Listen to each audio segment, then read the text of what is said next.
చుండగా దేవుని యొక్క చిత్త ప్రకారము మనందరము కూడా దేవునికి చిన్న ప్రార్థన చేసుకున్నాం. పరిశుద్ధులైన దేవానికి స్తోత్రములు తండ్రి, దయగలిగిన ప్రభా, ఇదిగో నా తండ్రి పరిశుద్ధ దినమందు నీ సన్నిధానంలోనికి వచ్చిన బిడ్డలందరినీ మీరే ఆశీర్వదించండి. నీ వాక్యము విని వాక్య ప్రకారము ప్రభా నీ బిడ్డలు బలపడినట్లు కృపదయ చేయండి. త్వరలో మీరు రాబోతున్నారు తండ్రి, ఆ నిత్య రాకడకు ప్రభా సిద్ధపడినట్లు కృపదయ చేయమని మమ్మల్ని మేము తగ్గించుకుంటూ ప్రభా నీ దయగలిగిన హస్తానికి అప్పగిస్తున్నాం.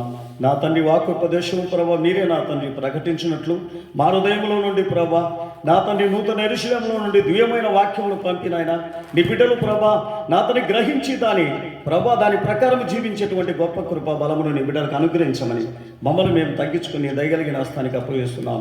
యేసునామములో అడుగుచున్నాం తండ్రి, ఆమేన్. దేవుడు ఈ దినమున వాక్యంలోనికి మనం వెలుచుండగా మరి భూజనులను తీర్పు తీర్చడానికి యేసు రాబోతున్నాడు. గమనించండి ప్రియమైన వారలారా, రహస్య రాకట అయిపోయిన తర్వాత రాబోతున్నాడు. ఇటువంటి యొక్క తీర్పు తీర్చేటువంటి యొక్క జనులు ఎవరు? మనం వారిని గురించి తెలుసుకుందాం. అందరినీ ఆయన తీర్పు తీర్చడు, కానీ తీర్పు తీర్చేటువంటి యొక్క జనులకు మాత్రమే ఆయన ఈ భూమి మీద విడిచిపెట్టబడినటువంటి వారికి తీర్పు తీర్చడానికి ఆయన రెండోసారి వస్తాడు. మొట్టమొదట రహస్య రాకట్లో వస్తాడు. గనుక ప్రియమైన వారలారా, మరి మన జీవితంలో మరి ఈ తీర్పు తీర్చుకునేటువంటి యొక్క స్థితికి మనము మారుకోకుండా ఉండాలని ఆయన మనల్ని హెచ్చరిస్తున్నాడు. అందుకనే కీర్తన 96వ అధ్యాయము 13వ వచనంలో మనము చూసినప్పుడు ఇక్కడ జనులకు తీర్పు తీర్చడానికి వస్తున్నారని చెప్తున్నాడు. ఒక్కసారి మనము చదువుదాం. కీర్తన 96:13 వచనం. భూజనులకు తీర్పు తీర్చుటకై యెహోవా ఏం చేయుచున్నాడు? న్యాయమును బట్టి లోకమునకు తన విశ్వాస్యతను బట్టి జనములకు ఆయన తీర్పు తీర్చుచున్నాడు. గమనించండి ప్రియమైన వారలారా, ఆ తీర్పులోనికి మనం వెళ్లకుండా చూసుకోవడమే దేవుని యొక్క చిత్తం. ఆ తీర్పులోనికి మనం వెళ్లకుండా ఉండాలంటే ఈ లోకంలో మనకు చెప్పినటువంటి మాటలు సరిగా అర్థం చేసుకోవాలి. ఆయన ఈ ప్రార్థనలు, ఈ యొక్క కూటాలు, ఈ యొక్క పరిశుద్ధ దిన ఆరాధనలు ఇవన్నీ కూడా ఒక మనిషి తన జీవితంలో మార్చబడి ఆయన రాజ్యమునకు వెళ్ళడానికేనని ప్రతి మనిషి గుర్తు చేసుకోవాలి. ప్రతి మనిషి ఆలోచన చేయాలి. అందుకనే ఆయన అంటున్నాడు, ఆ రాత్రి ఇద్దరు మంచం మీద వండుకుంటారు, కానీ మరి ఒకరు ఎత్తబడతారు, ఒకరు విడవబడతారు. గమనించండి ప్రియమైన వారలారా, మరి మంచం మీద వండుకున్న వాళ్ళు ఎవరు అండి? ఒకసారి ఆలోచన చేయండి. రహస్య రాకటలో ఎత్తబడేటువంటి జనుల గురించి నేను హెచ్చరిస్తున్నాను. గమనించండి, అది ఒకవేళ భార్య భర్త పండుకొని ఉండొచ్చు, లేకపోతే అన్నదమ్ములు పండుకొని ఉండొచ్చు, లేకపోతే అక్క చెల్లెలు పండుకోవచ్చు, అమ్మ బిడ్డ పండుకొని ఉండొచ్చు, ఎవరో వారి యొక్క బంధుమిత్రులు పండుకొని ఉండవచ్చు ఒక్క మంచం మీద. కానీ ఆ మంచం మీద మంచం మీద పండుకున్నటువంటి ఆ రాత్రి ఒకరు ఎత్తబడతారు, ఒకరు విడవబడతారు అని చెప్పేసి మత్తయి సువార్త 25వ అధ్యాయము 6వ వచనం చదువుదాం. మత్తయి సువార్త 25:6 వచనం. అర్ధరాత్రి వేళ ఇదిగో పెళ్లి కుమారుడు అతన్ని ఎదుర్కొన రండి అని కేక వినబడను. అప్పుడు ఆ కన్యకలందరూ లేచి తమ దివిటీలందరూ అన్నిటినీ సక్కపరిచిరి, గాని బుద్ధి లేని ఆ కన్యకలు మా దివిటీలు ఆరిపోవచ్చున్నవి గనుక మీ నూనెలో కొంచెము మాకీయుడని బుద్ధి కలిగిన వారిని అడిగిరి. గమనించండి ప్రియమైన వారలారా, ఇక్కడ బుద్ధి లేని యొక్క మరి దేవుని యొక్క ప్రార్థన పరులు, వారిలో దేవుని యొక్క విశేషమైనటువంటి యొక్క నూతన స్వభావం అనేది లేని దాన్ని బట్టి వారి యొక్క జీవితములు ఆరిపోతూ వస్తున్నాయని దేవుడు సెలవిస్తున్నాడు.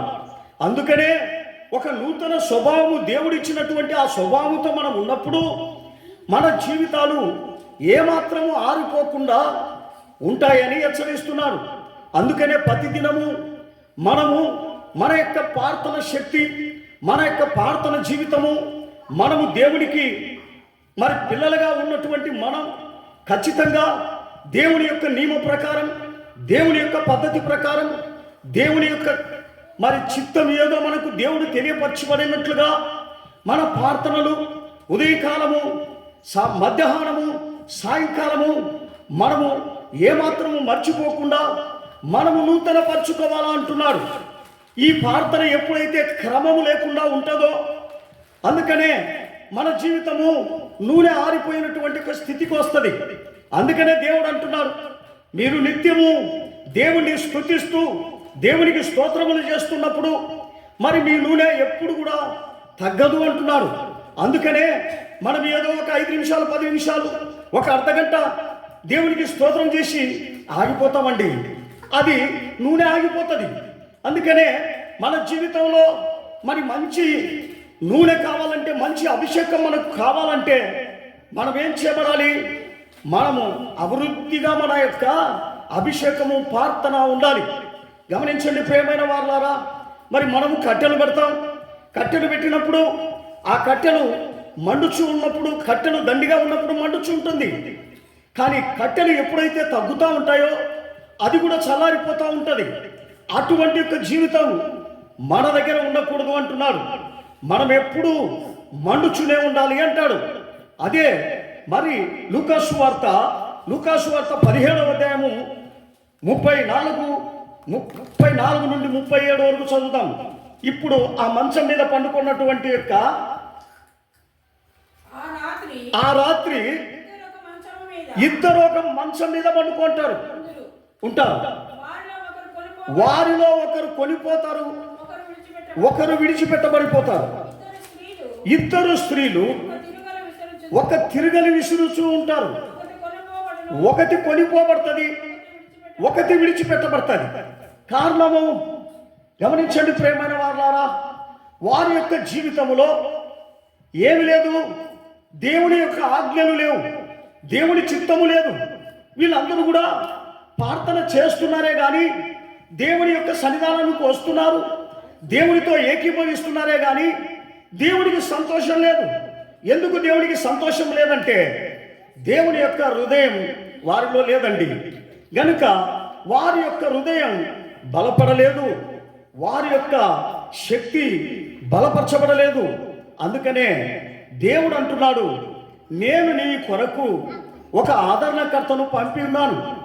గనుక ఆదరణకర్తను నువ్వు చేర్చుకుంటే నీ ఇంట్లోకి, నీ హృదయంలోనికి, నీ శరీరంలోనికి ఆయన నిన్ను బలపరుస్తాడే కానీ నువ్వు బలపడలేవండి.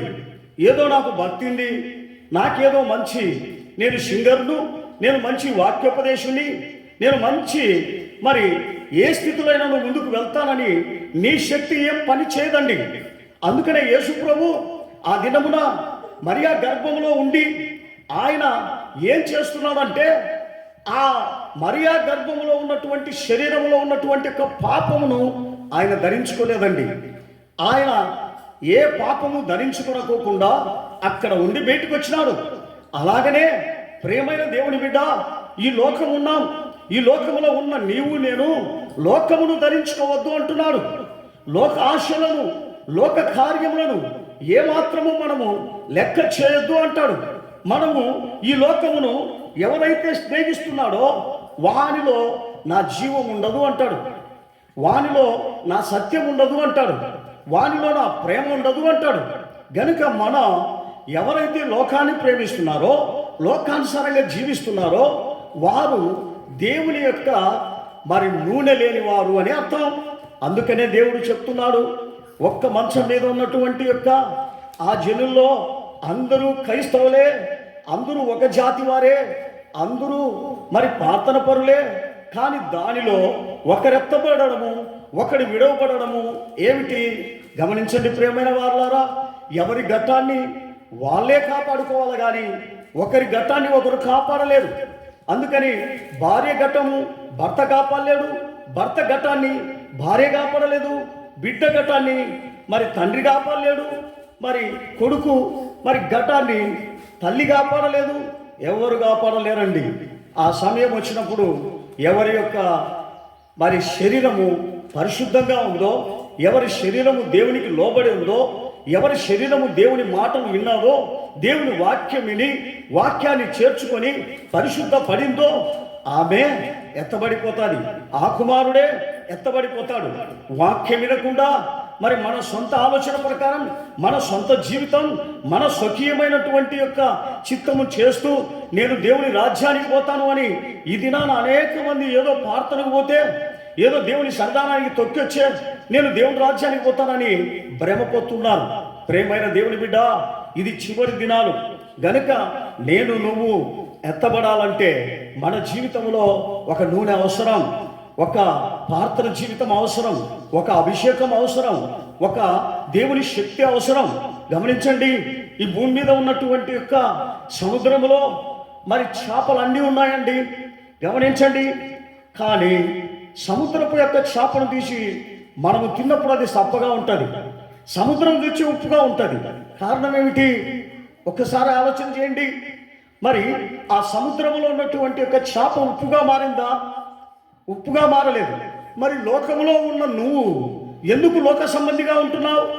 లోక సంబంధంగా మాట్లాడుతున్నావు, లోక సంబంధంగా ఆలోచన చేస్తున్నావు, లోక సంబంధంగానే జీవిస్తున్నావు, లోక సంబంధంగానే ఉన్నప్పుడు నువ్వు ఏ రీతిగా దేవుని రాజ్యంలోనికి వెళ్తావని అనుకుంటున్నావు? అందుకనే మత్తయి సువార్త 7వ అధ్యాయము 14వ వచనంలో కూడా ఆయన ఏం చెప్తాడు అంటే, గమనించండి ప్రియమైన వారలారా, నీవు మత్తయి సువార్త 7వ అధ్యాయము 14వ వచనం, నాశనానికి పోయేటువంటి ఒక మార్గము ఎటువంటిదంట? విశాలమైన మార్గం. గమనించండి, ఇరుకైన ద్వారంలో పొమ్మంటున్నాడు ఇక్కడ. నేను పర్వాలేదు, నేను విశాలమైన ద్వారంలోనికి వెళ్తాను, నేను ఎలాగ వెళ్ళినా కూడా దేవుని రాజ్యానికి నేను వెళ్తాననేది మన మూర్ఖత్వమే అండి. అందుకనే యేసుప్రభు అంటున్నాడు 7వ అధ్యాయంలో 14వ వచనంలో, ఇరుకైన ద్వారమును ఏర్పరచుకోమంటున్నాడు. విశాలమైన ద్వారంలోనికి నువ్వు వెళితే నరకానికి వెళ్తావు అని చెప్తున్నాడు. దేవునికి స్తోత్రం, హల్లెలూయా. చదువుదాం ఒకసారి. ఇరుకు ద్వారమున ప్రవేశించుడి, నాశనమునకు పోవు ద్వారము ఎడలుపును, ఆ దారి చాలా చాలా విశాలమై ఉన్నది, దాని ద్వారా ప్రవేశించువారు అనేకులు. జీవమునకు పోవు ద్వారము ఇరుకును, ఆ దారి సంకుచితమునై ఉన్నది, దాని కనుగొను వారి మంది కొద్ది మందే, కొందరే. ఆ దాని ఆ ఇరుకైన ద్వారమును కనుక్కునే వాళ్ళు కొద్దిమంది అండి. ఇంకా అనేక మంది ఎలాగ వెళ్ళినా పర్వత రాజ్యానికి వెళ్తాం, ఎలాగ పోయినా ఆ దేవుని దగ్గరికి వెళ్తాం, మేమందరము కూడా క్రైస్తవులే కదా, మేమందరము దేవుని పిల్లలమే కదా, వారము దేవుని సన్నిధానానికి వెళ్తున్నామని మనం అనుకుంటాం. కానీ దేవుడు ఏమంటున్నాడు? ఆ విశాలమైన ద్వారమును విడుచు, ఇరుకైన ద్వారమునకు రమ్మంటున్నాడు. ఆ ఇరుకైన ద్వారానికి నువ్వు వచ్చే రీతిగా ఉన్నావా? ఒక్కసారి ఆలోచన చేయి. ఇది చివరి దినాలు. ఈ ఇరుకైన ద్వారములో మనం ప్రవేశించాలి. ఈ లోకంలో ఉన్నంత వరకు మనము ఆర్భాటాలు, మరి గొప్పతనాలు, పేరు ప్రతిష్ఠితలు, అత్యధికమైనటువంటి యొక్క మనల్ని గురించి అనేక మంది చెప్పుకోవాలా, మనల్ని గురించి అనేక మంది అనుకోవాలా అనేది అది విశాలమైన ద్వారం గనుక అట్టి ద్వారం వద్దు, మనము మరుగై ఉండాలా అంటాడు. అందుకనే ఆయన అంటాడు, మనము ఏం చేయాలా అంటున్నాడు? ఈ లోకంలో ఉన్నంత వరకు ఆయనను పోలి ఉండాలంటాడు. హల్లెలూయా. ఏమంటాడు ఆయన? ఈ లోకంలో ఉన్నంత వరకు లోకంలో ఆయన కూడా మనతో పాటు ఉన్నాడు, శరీరాన్ని దాల్చుకొని మనతో పాటు ఆయన తింటున్నాడు, మనతో పాటు తిరుగుతున్నాడు. కానీ ఆయన ఏ రీతిగా చేసి ఉన్నాడు, ఏ రీతిగా పాపమును అంటించుకోనకుండా, దోషమును అంటించకుండా, అక్రమమును అంటించుకోనకుండా ఆయన ఎలాగున్నాడో మనందరం కూడా ఎలాంటి వాళ్ళమై ఉండాలని దేవుడు కోరుచున్నాడు. గమనించండి ప్రియమైన వారలారా, మనమందరం ఎలాంటి వాళ్ళమై ఉండాలని దేవుడు కోరుచున్నాడు. ఆయన యొక్క చిత్త ప్రకారము ఆయనను పోలి ఉందుము అంటాడు. ఆయనను ఎలాగ పోలి ఉండాలో మనము ఒకసారి యోహాను సువార్త ఒకటో యోహాను పత్రిక 3వ అధ్యాయము 2-3 చదువుదాం. ఆయనను ఎలాగ పోలి ఉండాలా? యోహాను పత్రిక 3వ అధ్యాయము 2-3.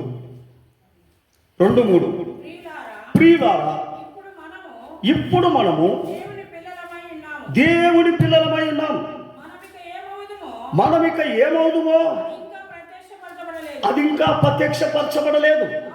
కానీ ఆయన ప్రత్యక్షమైనప్పుడు ఆయన ఉన్నట్లుగానే ఆయనను చూతుము. గనుక ఏమంటున్నాడు?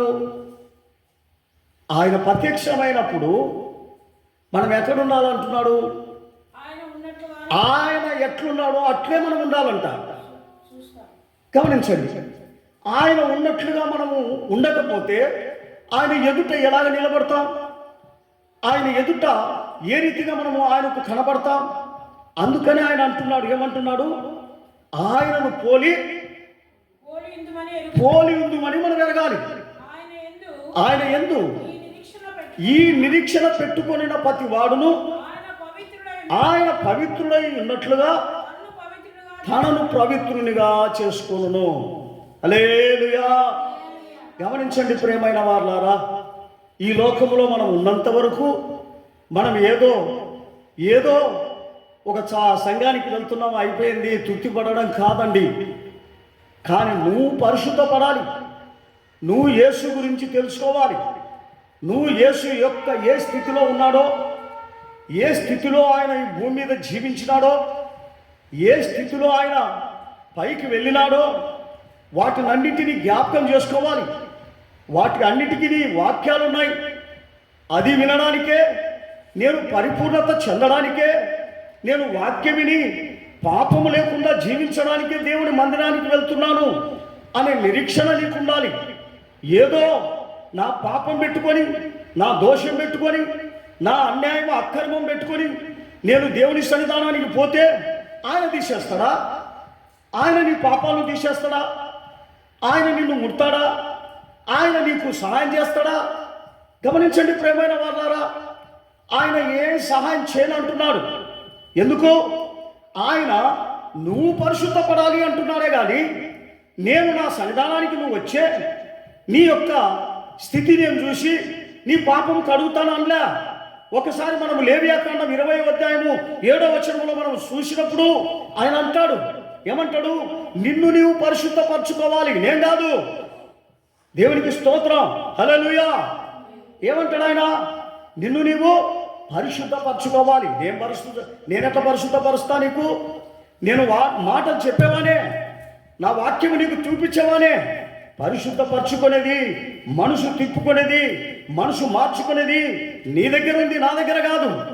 అందుకనే దేవుడు ఎవరిని బలవంతంగా వచ్చి మనసు మార్చడు, బలవంతంగా వచ్చి మార్పిడి చేయడు, బలవంతంగా వచ్చి నువ్వు నా దగ్గరకు వచ్చి విశ్వాసిగా ఉండమని చెప్పడాయినా. నువ్వు నా ఆజ్ఞలు గైకొనాలంటే నిన్ను నువ్వు పరీక్షించుకో, నిన్ను నువ్వు ఏచించుకో. నా శిలువ అంత తేలిగ్గా లేదు, అది పరిశుద్ధమైనది. అది మోయాలంటే చాలా కష్టం.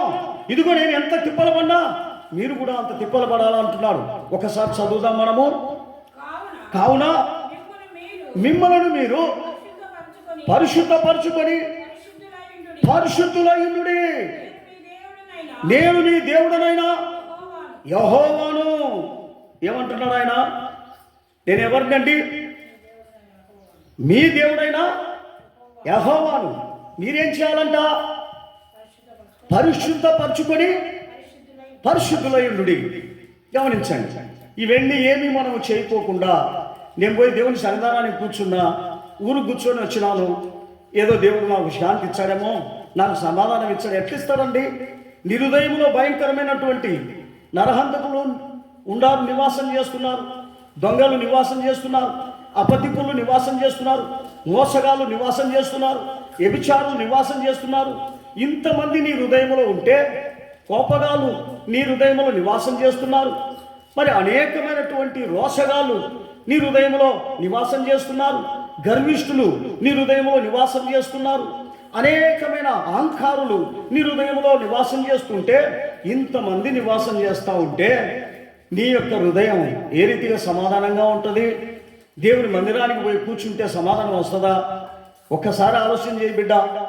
మరి అవన్నీ నీకు సమాధానం కావాలంటే నీలో ఒక మార్పు రావాలి. నేను దేవుని బిడ్డను, నేను దేవుని బిడ్డను, నా దేవుడు పరిశుద్ధుడు, నేను పరిశుద్ధంగా ఉండాలని నువ్వు నిర్ణయించుకోవాలి. దేవునికి స్తోత్రం, హల్లెలూయా. అటువంటి గుణం ఉందా? అటువంటి తగ్గించుకునేటువంటి గుణం ఉందా? ఆ రెండు ఒక్కసారి మనం ఆలోచన చేద్దాం. ఈ గుణం ఉందా? నాకేం కావాలి?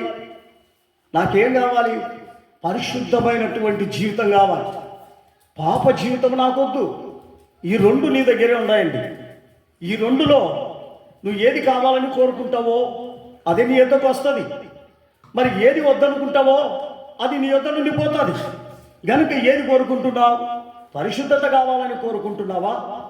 లేకపోతే ఈ లోకంలో నేను అన్నీ మరి చేయాలి, అన్నీ నేను మాట్లాడాలి, అబద్ధం రాకుండా ఉంటుందా? మోసం చేయకపోతే నా కుటుంబం ఎట్లా జరుగుతుంది? అబద్ధం ఆడకుంటే నేను ఎట్లా బతుకుతా? ఇవన్నీ కథలు చెప్తే దేవుడు పర్వాలేదమ్మా, నీ కష్టాన్ని చూసి, నీ యొక్క బాధను చూసి నిన్ను నేను పరలోక రాజ్యానికి తీసుకుంటానని అనడు. దేవునికి స్తోత్రం. నువ్వు నీతిగా జీవిస్తే నీ నీతికి తగినట్లుగా నేను నీకు సహాయం చేసి బతికిస్తానంటున్నాడు. నీకు విశ్వాసం లేదు, నీలో అవిశ్వాసం ఎక్కువ, అపనమ్మకం ఎక్కువ. గనుక దేవుడు చేస్తాడో చేయలేదో, నేను ఇంత మోసం చేసి, ఇంత అన్యాయం చేసి, ఇంత అక్రమం చేస్తున్నా, నాకు ఒక పూట భోజనం తినేదానికే నా చేత కాలే. మరి దేవుడు ఊరికి కూర్చొని ప్రార్థన చేయమంటున్నాడు, నేను చేస్తే నాకు దొరుకుతుందా అనే అవిశ్వాసం నీలో నిండుగా ఉంది. ఆ అవిశ్వాసాన్ని తీసేయమంటున్నాడు. ఆ అవిశ్వాసం ఉన్నంత వరకు నీలో నువ్వు ముందుకు సాగలేవు. ఒకసారి మనం చూసినప్పుడు ఇటువంటి యొక్క దుష్ట స్వభావం ఉన్నటువంటి యొక్క ఈ జనులను చూసి దేవుడు ఏమనుకున్నాడు?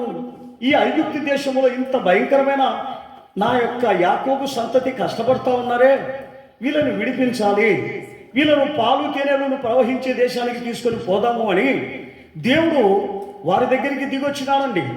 దిగి వచ్చి మోషేతో మాట్లాడి మోషే ద్వారా వాళ్ళను నడిపించడానికి 40 సంవత్సరాలు వాళ్ళను ఏం చేసినాడు? నడిపించడానికి అవకాశం లేదండి. వాళ్ళు ఒక 3 రోజులు నడిస్తే ఆ పాలు తేనెలు ప్రవహించే దేశానికి వెళ్తారు. కానీ వీళ్ళ జీవితాలలో లోకానుసారమైన జీవితం. హల్లెలూయా, హల్లెలూయా. గమనించండి ప్రియమైన వారలారా, ఈ చివరి దినాలలో మనం ఉన్నాం. గనక ఈ చివరి దినాలలో నీ యొక్క ఉద్దేశం ఏమైంది? నీ చిత్తం ఏమైంది? నీ యొక్క ఆలోచన ఏమైంది? ఐగుప్తు దేశపు ఆలోచననేనా? ఐగుప్తు దేశపు యొక్క గుణగణానేనా? 40 సంవత్సరాలు అరణ్యములో నడిపించినప్పటికీ వారిలో ఐగుప్తు దేశపు యొక్క గుణాలు పోలే. ఒకసారి ద్వితీయోపకాండ దేశం 8వ అధ్యాయము 2వ వచనంలోనికి మనం చూసినప్పుడు అక్కడ ఈ యొక్క పాలు తేనెలు ప్రవహించే దేశానికి వీళ్ళను తీసుకొని పోవాలా అని వీళ్ళు నడిపించుకొని దేవుడు పోతా ఉంటే వీళ్ళ గుణాలు చూస్తే చాలా చెడ్డది. పాత జీవితం విడిచిపెట్టలేదు. ఒకసారి చదువుదాం. 8:2. మరియు నీవు ఆయన ఆజ్ఞలను గైకొందువో లేదో నిన్ను శోధించి నీ హృదయంలో ఉన్నది తెలుసుకొనుటకు నిన్ను అనుసు నిమిత్తము అరణ్యములో ఈ 40 సంవత్సరములు నీ దేవుడైన యెహోవా నిన్ను నడిపించిన మార్గం అంతటిలో జ్ఞాపకం చేసుకోను. ఏమంటున్నాడు? ఎందుకు? నిన్ను నీ గుణం మంచిదో కాదో అని చూడడానికి 40 సంవత్సరాలు పట్టింది. 40 సంవత్సరాలు బట్టి నా గుణం మారలా, అది దేవునికి ఇష్టకరంగా మారలా. దేవుని ఇష్ట ప్రకారం లేదు. ఇది ఎంత దౌర్భాగ్య స్థితి ఒకసారి ఆలోచన చేద్దాం మనం. 40 సంవత్సరాలు వాళ్ళు అరణ్యంలో నడిచినారు. 40 సంవత్సరాలు వాళ్ళు మరి అరణ్య జీవితం చేసినప్పటికీ కూడా వాళ్ళలో మార్పు రాలే. దేవునితో నడుస్తున్నారు.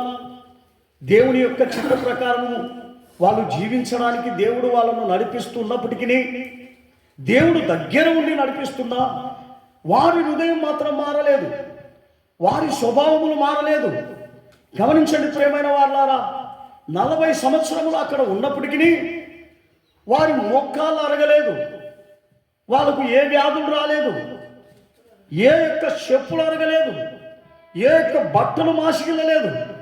అంత అద్భుతములు చూసినా, అంత ఆశ్చర్యకరమైనటువంటి కార్యాలు చూసినా, అన్నము లేనప్పుడు అన్నము దేవుడే పెట్టి వాళ్ళను నడిపించినప్పుడు, నీళ్లు లేనప్పుడు నీళ్లు కూడా బండలో నుండి ఇచ్చినప్పుడు, కానీ ఇవన్నీ చూసినా ఈ యొక్క ప్రార్థన పరులకు, ఈ ఇశ్రాయేలు యొక్క ప్రజలకు ఏమి రాలేదు? మనసు మార్చుకునేటువంటి హృదయం రాలేదు. హల్లెలూయా! ఇది ఎంత దౌర్భాగ్య స్థితో మనమందరం ఆలోచన చేసుకోవాలి. ఈరోజు మన జీవితం కూడా అలాగే ఉంది. వాళ్ళు ఏ రీతిగా అన్ని సంవత్సరాలు నడిచినప్పటికీ కూడా, అన్ని సంవత్సరాలు మరి వాళ్ళు అరణ్యంలో జీవించినప్పటికీ కూడా, కానీ వాళ్ళ జీవితంలో ఏమి లేదు, మారు మనస్సు అనేది, తగ్గింపు అనేది వారి జీవితంలో లేకుండా పోయింది. అదే రీతిగా ఈరోజు ఈ చివరి దినాలలో మనం చూసినప్పుడు జనులందరికీ అదే గుణమే, అదే పద్ధతే. పేరుకు ప్రార్థన పోతున్నాం, పేరుకు వాళ్ళు అరణ్యంలో నడుస్తున్నారే కానీ ఈయన కూడా అద్భుతాలు చూస్తున్నారు, ఆశ్చర్యకార్యం చూస్తున్నారు. దేవుడు అనేకమైనటువంటి వారికి చూపించినప్పటికీ కానీ వాళ్ళలో వాళ్ళ హృదయం మారడం లేదు. అదే ద్వితీయోపకాండ దేశము 29వ అధ్యాయము 5వ వచనం చదువుదాం. 29:5 వచనం. 29:5 ద్వితీయోపకాండం. నేను నీ దేవుడనైనా యెహోవానని మీరు తెలుసుకొనున్నట్లు 40 సంవత్సరములు నేను మిమ్మలను అరణ్యములో నడిపించి తిని, బట్టలు నీ ఒంటి మీద పాతగిల్లలేదు, మీ చెప్పులు మీ కాళ్ళను పాతగిల్లిపోలేదు. గమనించండి ప్రియమైన వారులారా, ఇవన్నీ పాతగిల్లిపోకుండానే మీకు నేను సహాయం చేస్తే జ్ఞాపకం చేసుకుంటున్నారా నన్ను? ఈరోజు కూడా పేరుకు జ్ఞాపకం చేసుకుంటున్నారే కానీ మరి నా దగ్గరికి రమ్మని చెబితే పరిశుద్ధంగా రాలేకపోతున్నారు, పాపంతోనే వస్తున్నారు కానీ మరి పశ్చాత్తాపడి రాలేకుండా పోతున్నారు. ఇది ఎంత దౌర్భాగ్య స్థితి ఒకసారి ఆలోచన చేయండి. ప్రియమైన దేవుని బిడ్డ, నా పిలుపు ఏంటి? పాపంతో రమ్మని నా పిలుపు, పశ్చాత్తాపంతో రమ్మని, పాపము లేకుండా నా సన్నిధానానికి రమ్మని. గమనించండి, అబ్రామును పిలిచినాడు. పిలిస్తే అబ్రామును ఏమంటున్నాడు? నా సన్నిధానంలోనికి వచ్చేటప్పుడు అబ్రామా నువ్వు నిందారహితుడిగా రా అంటున్నాడు. గమనించండి, పిలిచినది ఆయనే, మరి వచ్చేటప్పుడు ఎట్లా రమ్మంటున్నాడు? నా సన్నిధానానికి నిందారహితుడిగా రమ్మంటున్నాడు. హల్లెలూయా! ఈరోజు నా జీవితము, నీ జీవితంలో అటువంటి ఒక పాపము లేని జీవితం, లోకము లేని జీవితం, ఈ లోకము లేకోకుండా, ఈ పాపము లేకుండా నేను దేవుని సన్నిధానంలోనికి వచ్చినాను, నేను దేవునితో జీవిస్తున్నాను, నేను పరిశుద్ధంగా ఉన్నాను, ఈరోజు యేసుప్రభు వచ్చే నేను వెళ్తాననే గుణం ఉందా? కానీ నీ యొక్క హృదయంలో ఎప్పుడూ ఐగుప్తు దేశపు యొక్క గుణమే. ఎందుకు? ఎప్పుడు ఐగుప్తు దేశమును జ్ఞాపకం చేసుకోవడమే. ఆయన అంటున్నాడు, వెనక ఉన్నవి మరిచి ముందున్న వాటికి వేగిలపడమంటే మన జీవితం అంతా ఎప్పుడూ వెనకున్న దాన్ని మర్చిపోకుండా వాటినే జ్ఞాపకం చేసుకుంటూ, వాటినే ప్రతిదినము రిప్లై చేస్తూ, మనం వాటినే ఏంటంట, వాళ్ళు నన్ను ఈ మాటలు అన్నారు, వీళ్ళు నన్ను ఆ మాటలు అన్నారు, నేను మర్చిపోను. నేను నాకు ఎవరిని ఏమన్నా మర్చిపోయే గుణం నాకు లేదని చెప్పి మనం ఇతరుల మీద పగలు కక్షలు పెట్టుకొని ఆ గుణమును మానుకోమని దేవుడు చెప్తా ఉంటే మనం మానుకోలేదండి, దానిని కొనసాగిస్తున్నాం. ఆ కొనసాగించే ప్రతి ఒక్క కార్యం ఐగుప్తు దేశపు యొక్క మరి గుణం. ఈ ఐగుప్తు దేశపు గుణమును విడిచేంత వరకు నీవు పరిశుద్ధపడలేవు. అందుకనే ఆ ఐగుప్తు దేశపు గుణగణాలు ఈ యొక్క ఇశ్రాయేలు యొక్క ప్రజలకు ఉన్నంత వరకు వాళ్ళు పరిశుద్ధపడలేదండి. లాస్ట్కు అందరూ అరణ్యంలోనే నశించిపోయినారు, అరణ్యంలోనే రాలిపోయినారు, అరణ్యంలోనే గమనించండి చచ్చిపోయినారు. దేవునికి స్తోత్రం. కానీ దేవునితో ఎవరు నడచలేకపోయినారు. ఆ పాలు తేనెలు ప్రవహించే దేశానికి ఇద్దరు మాత్రమే వెళ్ళినారు. ఆ ఇద్దరు ఎవరో తెలుసా? కాలేబు మరి యెహోషువ. వీళ్ళిద్దరు మాత్రమే ఆ పాలు తేనెలు ప్రవహించే దేశానికి వెళ్ళినారు. వాళ్ళ పిల్లలు వెళ్ళినట్లుగా మనం చూస్తున్నాం. ఐగుప్తు దేశపు నుండి బయలుదేరినటువంటి ఏ పెద్దలు ఎవరు వెళ్ళలేదు. ఈరోజు ప్రేమైన దేవుని బిడ్డ, నీవు కూడా ఏదో దేవుని సన్నిధానానికి పోతే నేను దేవుని యొక్క మరి సంతానమునే, దేవుని యొక్క ప్రార్థన పరుణ్ణే, బాప్తిసం తీసుకున్నా, మరి నేను సంఘము నాకుంది, సంఘంలోనికి వెళ్తున్నా పర్వాలేదు, నేను పరలోక రాజ్యానికి వెళ్తానని నువ్వు అనుకున్నది చాలా మూర్ఖతనం. నీ యొక్క మనసు మారేంత వరకు ఏ సంఘానికి పోయినా నువ్వు వ్యర్థమే, ఏ ప్రయోజనం ఉండదు, ఏ యొక్క నీకు సంతోషం ఉండదు. గమనించండి ప్రియమైన వారులారా, నీలో ఒక మార్పు రావాలా అంటున్నాడు. ఆ మార్పు కొరకు నువ్వు ఎదురు చూస్తున్నావా? పాత జీవితమును వదిలిపెట్టి కొత్త జీవితంలో నువ్వు ముందుకు సాగాలా అంటున్నాడు. ఆ కొత్త జీవితం అనేది నీ దగ్గర లేకపోతే, పాత జీవితం ఉన్నంత వరకు, పాత స్వభావం ఉన్నంత వరకు కష్టాలు పోవు, శ్రమలు పోవు, వ్యాధి పోదు, బలహీనత పోదు, మరి అనేకమైన దరిద్రత పోదు. లాస్ట్కు నువ్వు మరణములో ఉన్నావు గనుక మరణములో ఉన్నటువంటి మనిషికి జీవం ఎక్కడుంటుందండి? జీవం ఉంటుందా? అందుకనే ఆయన అంటున్నాడు, మరణములో ఉన్న నీవు మేల్కొనమంటున్నాడు, వాక్యమిని మేల్కోమంటున్నాడు. అదే అపోస్తల కార్యము 7వ అధ్యాయము 39వ వచనములో మన హృదయములను ఏం చేయాలంట? సరి చేయాలంట. మన హృదయం ఏం చేస్తూ ఉంది? చెడ్డదిగా ఉంది. మన హృదయము ప్రతి మాటకు అబద్ధమాడుతుంది. ప్రతి క్షణానికి ఎన్ని అబద్ధాలాడుతుందో అంత చెడిపోయింది అండి మన యొక్క హృదయం. ఒక్కసారి 7:39 వచనం చదువుదాం. అపోస్తల కార్యం.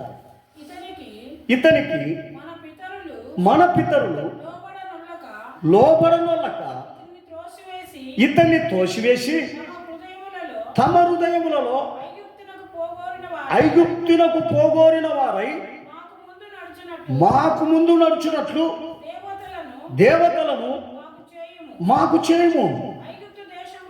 ఐగుప్తు దేశంలో నుండి మమ్మలను తోలుకొని వచ్చిన ఈ మోషే ఏమాయనో మాకు తెలియదని అహరోనుతో అనిరి.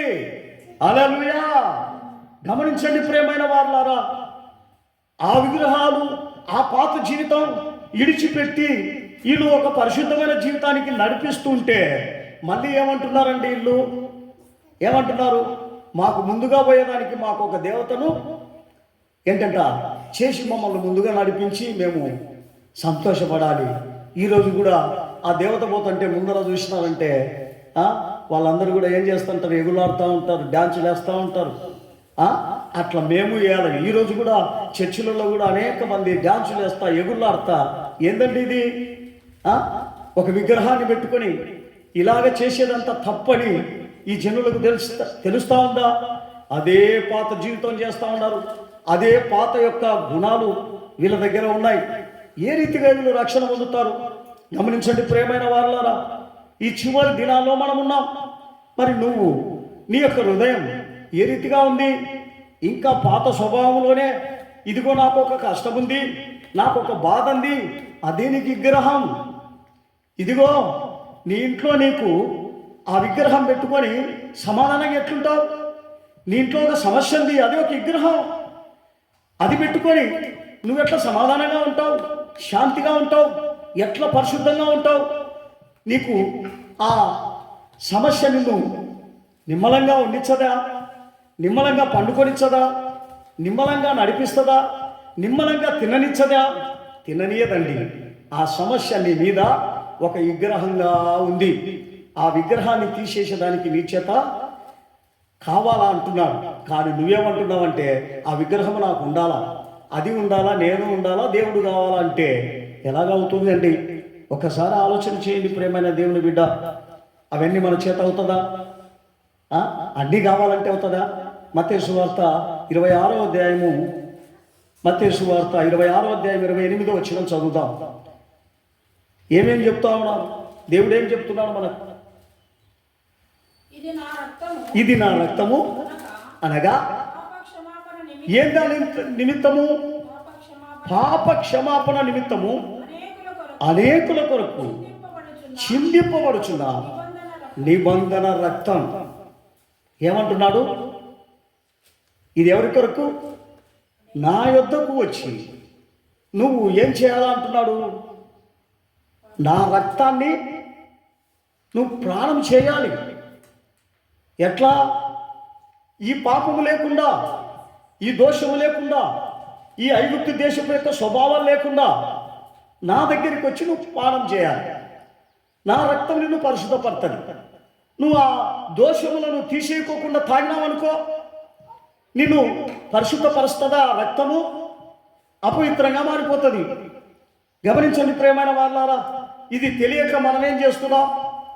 ఆయన రక్తమని ఎరుగక, ఆయన యొక్క మరి పరిశుద్ధమైన శరీరం అని ఎరుగక తిని తాగుతూ మేము దేవుని యొక్క శరీరం దాల్చి ఉన్నాం, మేము దేవుని యొక్క రాజ్యానికి వెళ్తాం. ఎలా వెళ్తావు?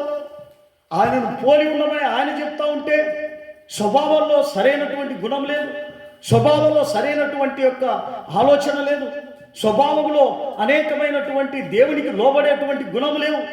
కానీ పౌరాత్రి భోజనం తీసుకుంటే పర్లోక రాజ్యానికి పోతావా? దేవుని వలె మారుతావా? ఒక్కసారి ఆలోచన చేయి బిడ్డ. అవి ఆలోచన చేసి నీ మనసు మార్చుకోవడానికి నువ్వు సిద్ధపడాలని దేవుడు కోరుచున్నాడు. ఈ వాక్యమును దీవించి నీలో ఒక మంచి యొక్క పోలిక రావాలని, మంచి నీలో ఉన్నటువంటి ఒక చెడు గుణాలన్నిటినీ పారదోలాలని నిన్ను దేవుడు పిలిచినాడు. దానికి తగినట్లుగా నీవు జీవించాలని దేవుడు నిన్ను కోరుకుంటున్నాడు. చూడుము భూమి మీద పాప చీకటి కమ్మేయున్నది, చూడుము భూమి మీద పాప చీకటి కమ్మేయున్నది, జ్యోతి వలె జ్వలించుము, జీవవాక్యమును పట్టుకొని జ్యోతి వలె జ్వలించుము, జీవవాక్యమును పట్టుకొని సమయమిదే సంగమ సమయమిదే జీవనలో చేరుటకు, సంగమ సమయమిదే జీవనలో చేరుటకు, హల్లెలూయా. సంగమ సమయమిదే జీవనలో చేరుటకు, సంగమ సమయమిదే. ఇంతవరకు దేవుడు మనతో వాక్యముతో హెచ్చరించిన కృపను బట్టి దేవునికి స్తోత్రం చేస్తాం. దేవుడు మనకు చెప్పిన దాని ప్రకారం జీవించాలని దేవుడు కోరుచున్నాడు. అటువంటి నిశ్చయతతో మనం కూడా ఉండడానికి సాయం చేయనట్లుగా దేవునికి స్తోత్రం చేస్తాం. చిన్న ప్రార్థన చేసుకుందాం. పరిశుద్ధుడు అయిన దేవానికి స్తోత్రం నాయన. చివరి దినాలలో ఉన్నాం ప్రభా. అవును నాయన, నువ్వు తీర్పు తీర్చడానికి రాబోతున్నావు తండ్రి. ఆ నిత్య రాకట్లో ప్రభా మేమందరం కూడా తీర్పు లేకోకుండా నీ ఎదుటికి నిలబడాలంటే పరిశుద్ధంగా ఉండాలంటున్నావు తండ్రి. అటువంటి ఒక పరిశుద్ధమైన జీవితం మా జీవితాలలో చేసి మేము నీ ఎదుట ప్రభా కల్మషము కలంకము లేని బిడ్డలుగా నిలబడినా తండ్రి. ఇదిగో నా తండ్రి, మీరు రహస్య రాకటలో ఎత్తబడేటువంటి యొక్క రీతిలో ఆ వరుసలో మమ్మల్ని కూడా నిలబెట్టినట్లు కృప దయచేయండి. వచ్చిన బిడ్డలందరినీ ఆశీర్వదించండి. ఈ వాక్యం విని వాక్య ప్రకారం తమ జీవితాలను సరి చేసుకునేటువంటి ఒక గొప్ప కృప బలములని బిడ్డలకు ఒక్కొక్కరికి అనుగ్రహించమని యేసునామములో అడుగుచున్నాము తండ్రి, ఆమేన్. అందరూ దేవునికి స్తోత్రం చేస్తాం. నా ప్రాణమా యెహోవాను స్తుతించుము, నా అంతరంగ సమస్తమైన పరిశుద్ధ నామమును. నా ప్రాణమా యెహోవాను ఆయన చేసిన ఉపకారంలో అందరూ దేవునికి స్తోత్రం చేస్తాం. స్తోత్రం, స్తోత్రం. హల్లెలూయా, హల్లెలూయా.